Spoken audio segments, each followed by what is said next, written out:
पप्पू काफ़ी देर से दूर खड़ी लड़की को घूर रहा था। तंग आकर लड़की ने हाथ से लानत का इशारा किया। पप्पू ने दोस्त को कोहनी मार के कहा, ले आज फिर 5 बजे का टाइम फिक्स होया है। फ़कीर ने दरवाजे पर आवाज़ लगाई, कुछ खाने को दे दो। घर से आदमी ने आवाज़ लगाई, बीवी घर नहीं है। फ़कीर गुस्से से बोला, रोटी मांगी है, बीवी नहीं।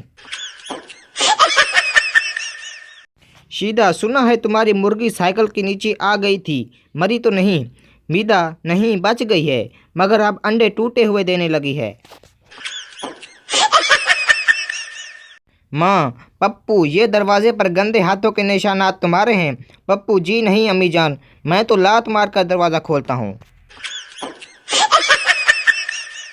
उस्ताद, आदमी की जान कहाँ से निकलती है? शागिर्द खिड़की से। उस्ताद, वो कैसे? शागिर्द, कल जब अम्मी ने बाज़ार से घर आकर घंटी बजाई, अब्बू ने आंटी से कहा कि जान तुम खिड़की से निकल जाओ।